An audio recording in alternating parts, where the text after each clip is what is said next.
Good morning, everyone. Happy Remembrance Day. The Royal Canadian Legion is tweeting out, "Thank you, veterans, for your service and sacrifice today at 11 a.m. No matter where you are, please pause to observe 2 minutes of silence."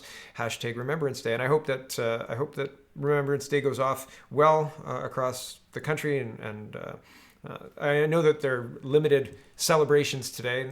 No parades, no buffets, no gathering afterwards, etc. All that stuff is on hold.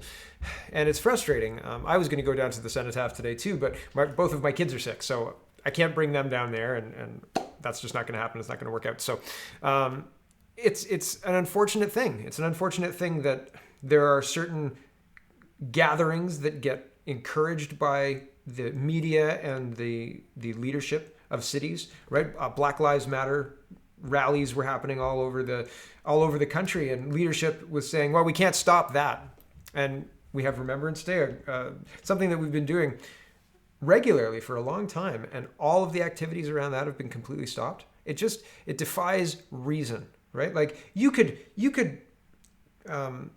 justify it. You could talk it through and say, well, this is the reason they're doing that. Sure. Okay, fine. But when you combine with that the tacit consent, the almost encouragement to attend other public rallies that get people together very close, it just doesn't hold water, right? Like you could justify it, but they don't justify it in certain situations. And so that nullifies all of the situations. So it's frustrating to me. I wish that we did have the parades going on. I wish that we did have these things happening. We've had schools open for months now. No problems, right? Some minor flare-ups here and there, but I haven't heard mass death of teachers, mass death of students, mass death of grandparents because of transmission through blah, blah, blah. I haven't heard of that. And I'm going to show you our death is well below where it usually is. And maybe averaged out exactly normal. I'll compare 2017, 18, 19, and this year, and you'll see it in graph form too, because I don't like baseball statistics. My mom always hated that, so I don't like to do that. But lest we forget, I fear we've forgotten. Freedom is not free. It is paid for by the blood of brave men who took up arms against tyrants. And when we forget, we will be doomed to repeat the bloody, awful history and the bloody mess of trying to regain the freedom that we're squandering. And it's so frustrating. I fear we've forgotten, lest we forget. So take your 2 minutes, think about it. Anyway, moving on, Senator Leo Housakis, and this is into the regular main news. There's lots of COVID stuff, lots and lots of COVID stuff, lots of restrictions, lots of new lockdowns, lots of people calling for new lockdowns. So we'll get there in a minute, but first, I don't blame most Canadians, says Senator Leo Housakis, for thinking that this only happens in the movies. It doesn't. It's real. China is a very real threat, and it's time that the Trudeau government started taking that threat seriously. CSIS warns China's Operation Fox Hunt is targeting Canada's Chinese community. The Globe and Mail has an article about it. I'll show it to you in just a minute. The fear of state-backed or state-linked retribution targeting both them and their loved ones in Canada and abroad can force individuals to submit to foreign interference. Very interesting. Foreign interference on Canadian soil. Are you surprised? I'm not surprised. They're allowed to operate with impunity in Canada, right? The two Michaels are imprisoned for over 700 days in Chinese prisons. Meng Wanzhou, who's a very high-placed, influential Chinese company owner and finance officer for Huawei, and are under house arrest in her $1 million Vancouver mansion. So, I mean, there's a difference in how people treat and how Canada and China treat their prisoners. Notable. So this is, concerning, right? Globe and Mail is reporting Ottawa urged to set up hotline for reporting intimidation, harassment by Chinese government agents. I don't think I would trust it. Considering what's been happening, I don't think I would trust it at all. If you call that hotline, the Chinese agents will show up and say, we heard you called somebody about this, and you can't do that either. You're not supposed to do that either. Man, it just seems like far too trusting we are, I think. Andrew Coyne says, look, it's a simple rule, and she should have known it. You can't use public funds to employ your family members. You're supposed to steer public funds to private organizations that employ your family members. Right, Bill Morneau and Justin Trudeau? Bill Morneau's daughter worked for We. Justin Trudeau's mother and brother were paid by We. Right? You steer public funds to those. You've got to have a layer, man. You're not playing the game. Right? Here's Polly Abbott. I think I talked about this on Speaking Moistly, but if Ratansi honestly didn't know that paying her sister with her MP budget broke rules, why use a fake identity and ask the staff to keep hush-hush? No, force her to pay the cash and call the cops. Is it going to happen? Spoiler alert. It's going to happen right after the Canadian election interference and election questions get cleared up. Those 3,500 non-citizen voters that, it didn't impact anything. Don't worry about that. Nothing to worry about here. And the Dominions watching over our voting system, right? Oh, Wayoon. Okay, here is Maclean's, and they say enough is enough. Time for a national response to COVID. Trudeau must stop scolding premiers from the sidelines. He's the fire chief, and it's time to put out the fire. And I'm going to let you listen to this 1 minute. So this is a 1 minute Trudeau warning, but it leads to a good joke. Okay? So here we go. With rising cases of COVID-19 here at home, there's added pressure on all orders of government to keep people safe and to protect jobs. But I would hope that no leader in our country is easing public health vigilance because they feel pressure not to shut down businesses or slow down our economy. I understand that worry, but let me tell you, that's how we end up with businesses going out of business and the economy damaged even more. Beating COVID is the only way to protect our economy. Yes, we have great news of possible vaccines on the horizon, but a vaccine later won't help you or your family if you get sick now. The federal government is here to help your communities. What are the 9 most terrifying words in the world, Ronald Reagan? The most terrifying words in the English language are, I'm from the government and I'm here to help. Okay, so let's recap what Trudeau said. Don't worry and bow to pressure about closing businesses. The real threat is COVID, not crushing draconian rules, closing businesses. If we don't get COVID under control, then nothing else matters, according to Trudeau. And we're from the government, we're here to help. Closing businesses is actually a way to fix the economy because reasons. He just doesn't make a very good case here. And it's very Shakespearean, this slow talking that he's doing. I just don't believe him. I don't believe him. I mean, I never really believed him. Did you believe? I didn't believe any of this. Anything that comes out of his mouth. The COVID stuff is until we had our own data. Yeah, it looked scary coming out of China. But now that we've got our own data and we're ignoring our own data, and I'm going to get to that in just a minute, promise. Justin Trudeau is directly advocating for premiers and mayors to close down businesses to get COVID under control. It's not out of control. It's not out of control. It's just not. It's just not, and I will show you. First, here is the National Post reporting 2 men have been charged after they hosted a large Halloween party near Western University. A 23-year-old man from London is charged with hosting a nuisance party under a city bylaw and participating in hosting an indoor gathering exceeding 10 people in violation of the Reopening Ontario Act. A 24-year-old man, also from London, Ontario, was charged with participating in an indoor gathering that exceeded 10 people. The 2 men are scheduled to appear in court on January 25th. I'll be interested with how this goes, and if these fines work, be prepared for precedent to be set and Christmas canceling to have more teeth. I don't think people will really follow through. I don't think people will listen. Like the public will cancel the Christmas. But I mean, Thanksgiving was chilled, and they're doubling down on this despite. And I'm getting there. Here's a spoiler. This is the all-cause deaths in Ontario. This is the all-cause deaths in Newfoundland, right? Each year mapped out: blue is 2017, red is 2018, yellow is 2019, green is 2020. The 2020 April had some more deaths, but this is only 700 more deaths than the most deadly March, really, right? And it's 2,000, less than 2,000, 1,800 more deaths than previous years in April. And if you look at June and July, the all-cause deaths are much lower. So that's very interesting. But that's a spoiler to what I'm getting to in just a minute. If you host a party and you get caught by the current, police, because it's very dangerous to host a party these days. Is it? People could die. Could they? The guys who shot the 12-year-old, the 2 Toronto men accused of Saturday's shooting of a 12-year-old boy and 3 others. 3 other people, but just the 12-year-old gets a mention, really. 3 others had court-ordered firearm prohibitions. Oh no! Oh no, they weren't supposed to have firearms and they shot up a 12-year-old. Gun bans are ignored by criminals time and time again. Yeah, shooting suspects had court-ordered firearm prohibitions. I wonder how many times they'd been arrested and let out on bail for shooting. So if you are shooting people, you get court-ordered bans on firearms that you can then ignore. But if you're hosting a party, you've got your court date set, man. Get ready for jail time.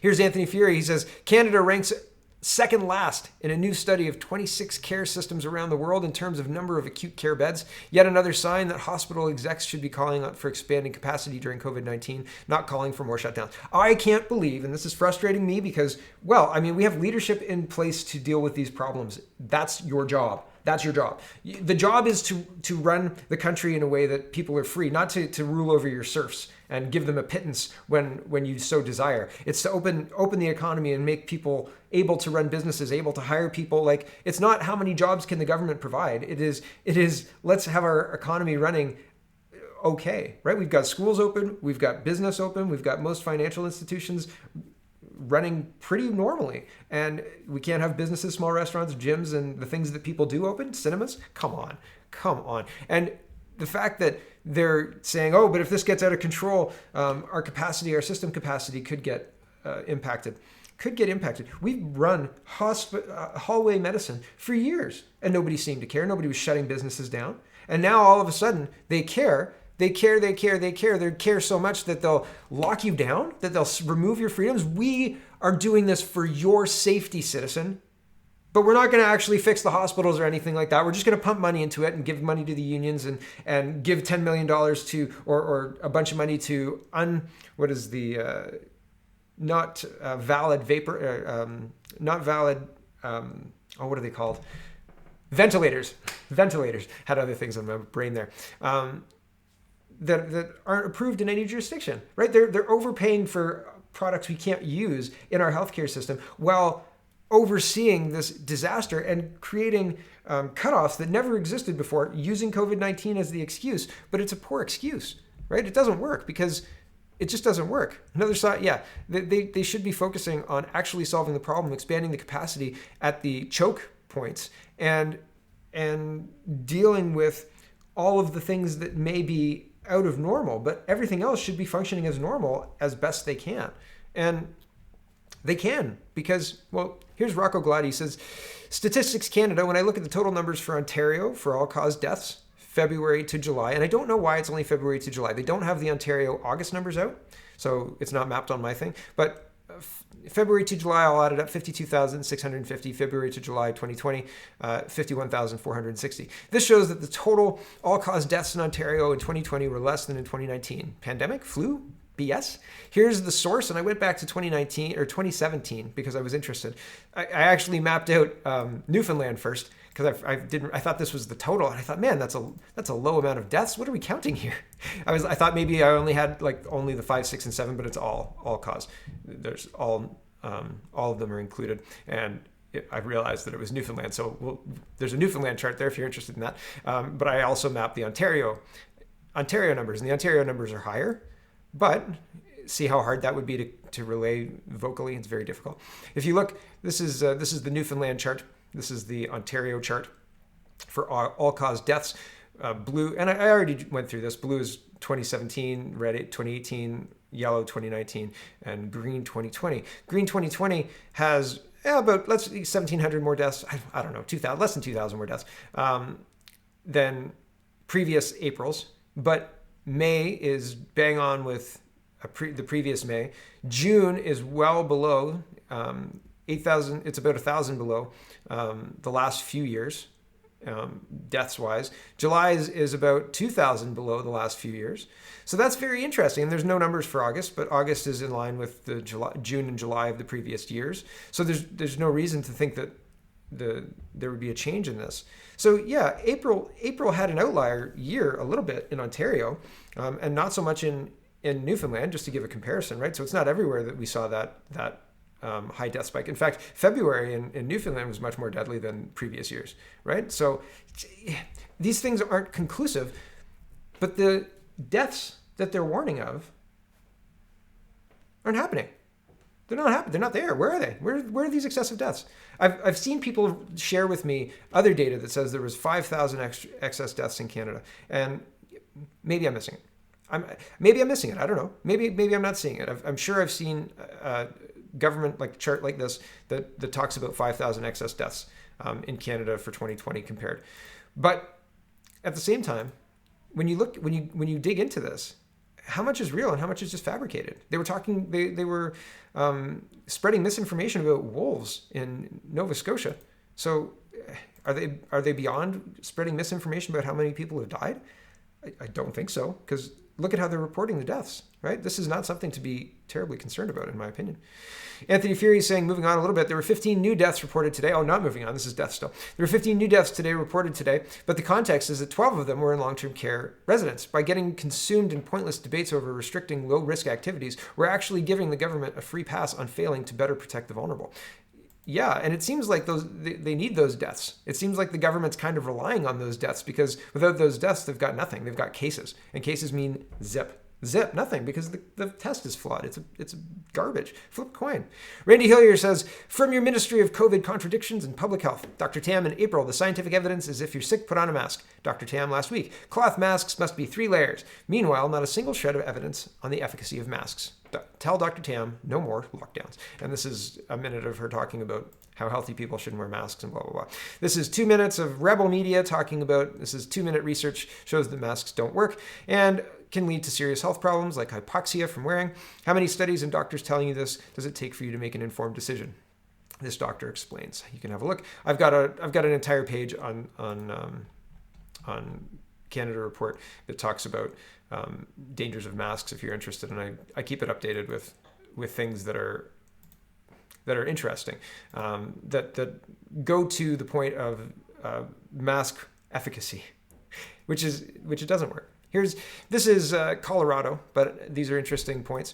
Colorado's governor announced yesterday that he would be extending the mask mandate another 30 days, which makes perfect sense because it hasn't worked the 4 previous times masks were mandated or extended. You know what they say, if after 4 times you don't succeed, try again, right? So you've got the mask mandate and then the tick up.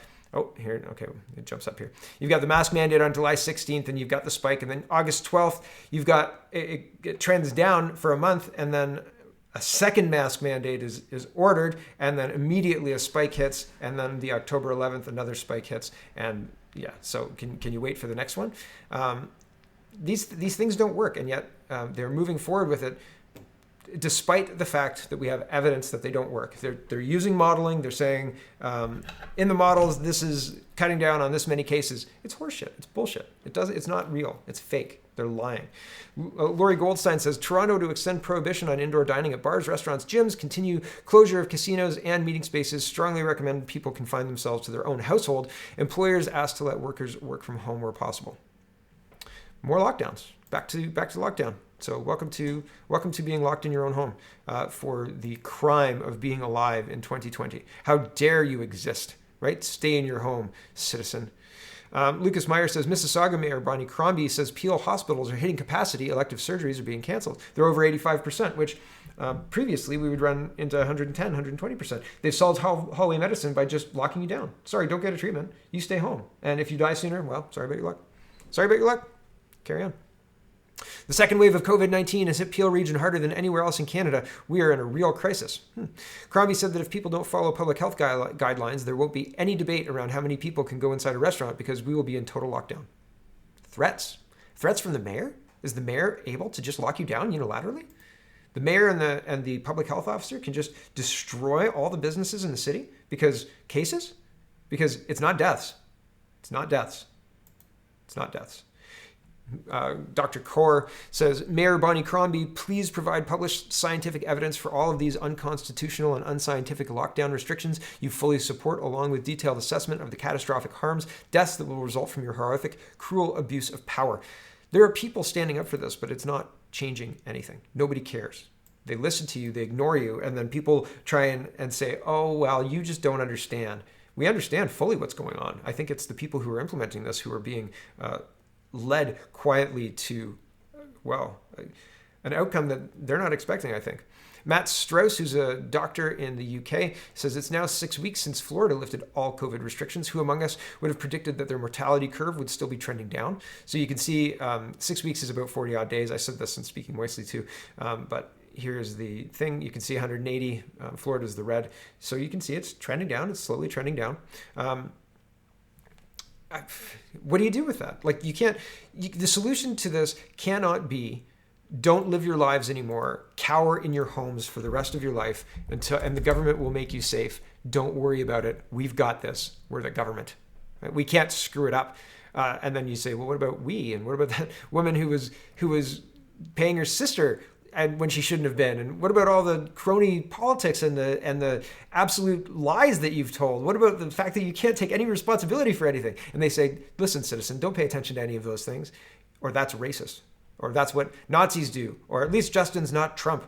And it's so ridiculous. It's so ridiculous, right? Like, it's just the thought process is so infantile. It's not even funny. So yeah, new cases, 1,300 new cases. New deaths, 15. But 12 of them were in long-term care, according to Anthony Fury or Andrew Coyne or one of them. It's not deaths. Cases. And we're fine with this. We're fine with this. Everybody's going to just close their business and say, okay, Doug Ford, thanks for doing your best with COVID. We appreciate it. We'll just close our business and hope that one day maybe you can stick us with a vaccine. No, I don't think so. Oh, good news, everyone. Right, here comes the professor. At 7:49 p.m. tonight, our medical officer of health, Dr. Lawrence Lowe, officer confirmed Peel Region will be receiving funding for an isolation center. Yay! Taxpayer funded, right? Unbelievable. We pushed, made noise, and got results. This will help all most vulnerable residents. Thank you, Patty Haydu.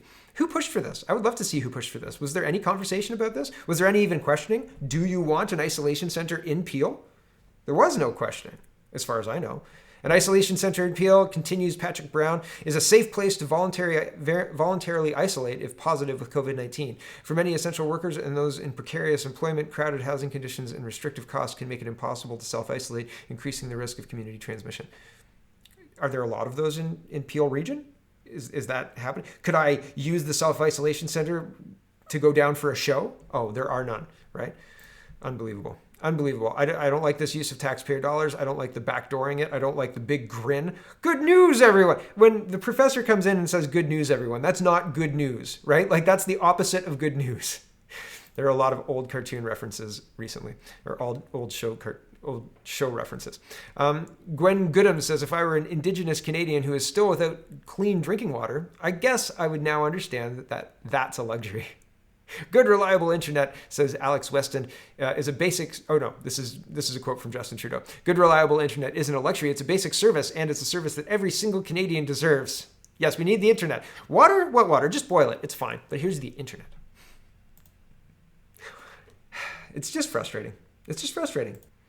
When there's a promise made and then they renege on the promise with the excuse of COVID-19, and then they announce this big initiative that is not water. I think a lot of people would have a happier existence if they had clean drinking water and no internet, rather than internet and a boil advisory for, just a couple more years. It's fine. The government is here to help. They're going to fix it, don't you know? Right? Just like they've consistently fixed it all these years. Right.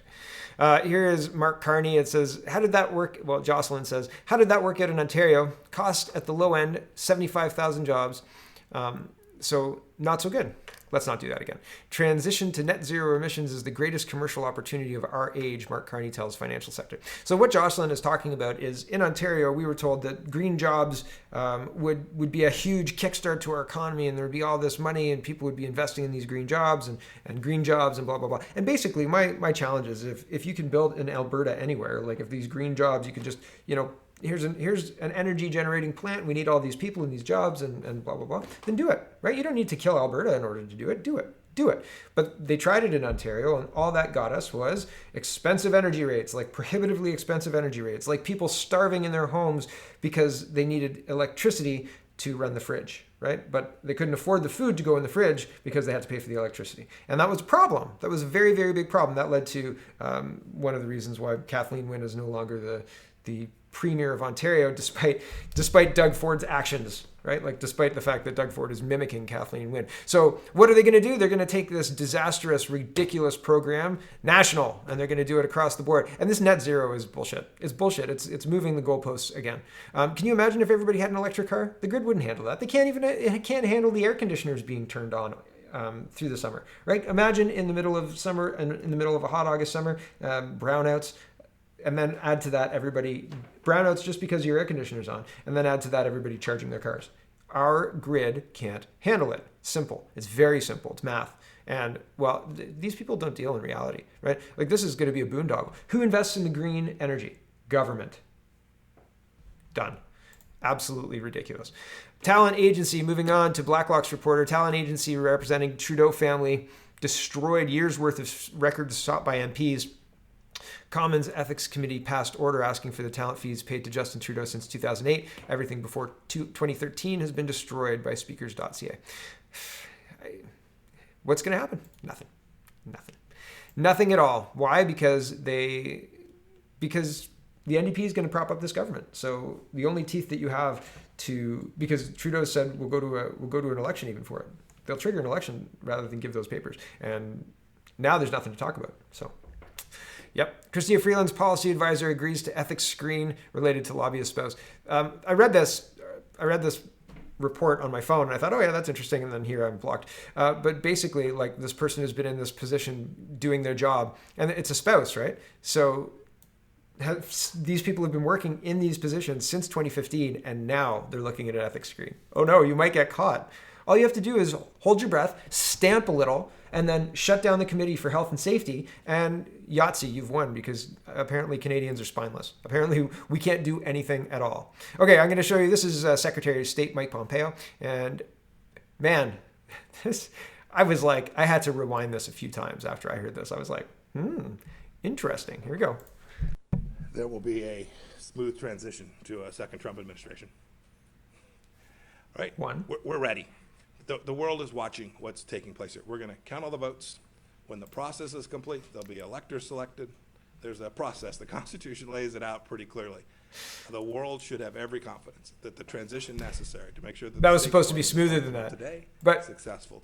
One, he said, there'll be a smooth transition to the second Trump administration. And then two, he said the world is watching. The world is watching.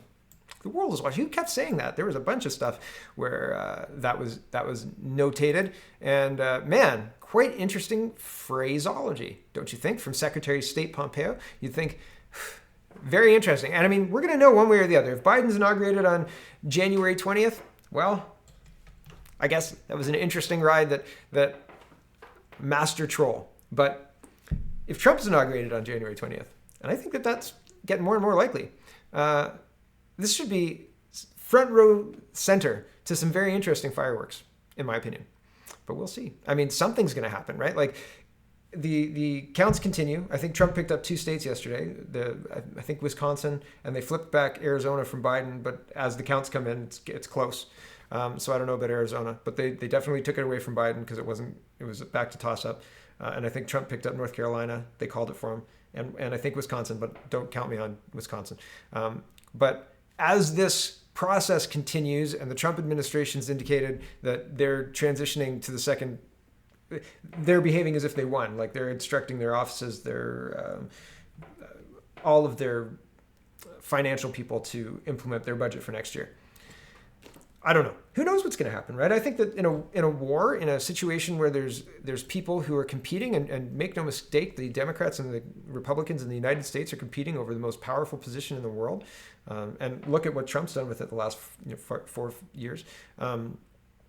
So the comparison to war, I'm not trying to say there's a civil war. I'm trying to say that there are tactics being deployed by lawyers, by assets, Twitter, Facebook. You can see it. Like you can feel it. You can watch it going on. Even stuff like this with Pompeo using that terminology. That wasn't by mistake.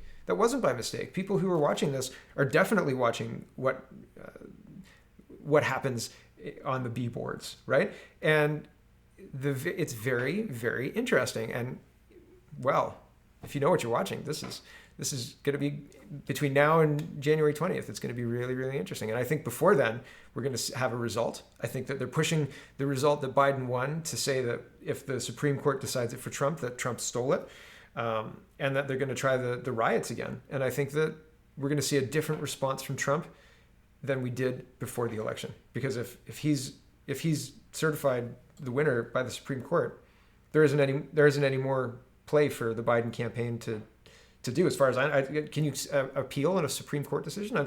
Like, once all the appeals are exhausted, once Trump's in there, if that happens, then I think that we see a different temperament with certain things. And I mean, we've already seen the change in the intelligence and the major shakeup, the three top officials yesterday. I think that there's going to be more today. There's going to be lots happening, I think. So it's a wait and see. I'm certainly not trying to predict the future. Who knows, right? Who knows? But there's a lot going on, and this is going to be interesting. So thanks for watching, everybody. Check out CanadaPoly.com, check out CanadaReport.co, and check out SpeakingMoistly.co. Greg and I recorded yesterday, and it was fun. And have a wonderful, wonderful